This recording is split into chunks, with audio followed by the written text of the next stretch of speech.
Hello, welcome to கூகுஸ் cake. எவ்வளோ தடவை பன் பண்ணாலும் ஒழுங்காக வரலையா? இந்த மாதிரி ஒரு தடவை ட்ரை பண்ணி பாருங்கள். நல்ல சாஃப்டான பேக்கரி ஸ்டைல் பன் மாதிரியே இருக்கும்.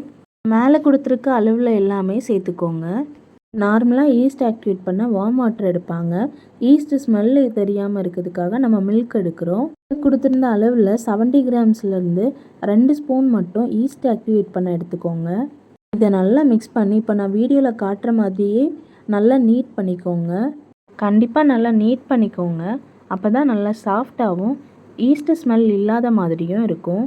நீங்கள் நீட் பண்ணாமல் அப்படியே ப்ரூஃபிங் விட்டால் கண்டிப்பாக அதில் ஈஸ்ட் ஸ்மெல் இருக்கும். ஒரு 20 மினிட்ஸ் அதை நல்லா நீட் பண்ணிக்கோங்க. ஃபஸ்ட்டு ப்ரூஃபிங் 45 மினிட்ஸ்லேருந்து ஒரு 1 ஹவராவது நல்லா ப்ரூஃபிங் விடுங்க. ப்ரூஃபிங் விடும்போது ஒயிட் கிளாத்து இல்லைன்னா கிளிங் ரேப் ஏதாவது போட்டு நல்லா மூடிக்கோங்க. இதில் உங்களுக்கு ஒரு 9 to 10 பீஸ் வரைக்கும் உங்களுக்கு இதில் பன் வரும். ஃபஸ்ட்டு ப்ரூஃபிங் விட்டதுக்கப்புறம் செகண்ட் ப்ரூஃபிங்க்கு இந்த மாதிரி பன்னை நல்லா உருட்டி நல்லா தேய்ச்சிக்கோங்க. இதில் எந்த கிராக்கும் இல்லாத மாதிரி இப்படி ரவுண்ட் பண்ணிக்கோங்க. நான் காட்டுற மாதிரியே ரவுண்ட் பண்ணிக்கோங்க. ரவுண்ட் பண்ணி இதை ஒரு 30 மினிட்ஸ் கிளிங் ரேப் இல்லைன்னா ஒயிட் கிளாத் போட்டு ப்ரூஃபிங் விடுங்க. 30 மினிட்ஸ் ப்ரூஃபிங் முடிஞ்சதுக்கப்புறம் இதில் உங்களுக்கு எக்லெஸ் தான் வேணும்னா இதில் நீங்கள் எக்குக்கு பதிலாக நீங்கள் மில்க் வாஷ் கொடுக்கலாம். எக் வாஷ் கொடுக்கும்போது இது நல்லா ப்ரௌன் கலரில் வரும்.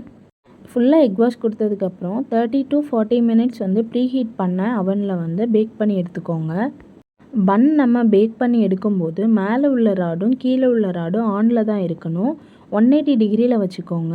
அப்போ தான் 30 to 40 மினிட்ஸில் ரெடி ஆயிரும். ஒவ்வொருத்தங்க அவன் பொறுத்து இதில் டைமிங் கூடும். என்னோடய அவனுக்கு 30 மினிட்ஸ்லேயே ரெடி ஆயிடுச்சு. லாஸ்ட்டாக பன் பேக் பண்ணி எடுத்ததுக்கப்புறம் இந்த சூடோடையே நீங்கள் மேலே பட்டர் வாஷ் கொடுங்க. அப்போ தான் நல்லா ஷைனிங்காகவும் பேக்கரி ஸ்டைல் பன் மாதிரியே இருக்கும். இந்த மாதிரி நீங்கள் பண்ணும்போது இப்படி சாஃப்டான பன் உங்களுக்கும் கிடைக்கும். இதில் நிறைய பேர் பண்ணுற தப்பு என்னென்னா நீட் பண்ணாமையே அப்படியே ப்ரூஃபிங் விடுவாங்க.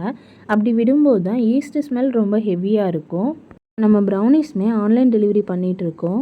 இந்த மாதிரி பேக்கிங் பற்றின வீடியோ பார்க்க கூகுஸ் கேக்கை சப்ஸ்கிரைப் பண்ணுங்கள், லைக் பண்ணுங்கள்.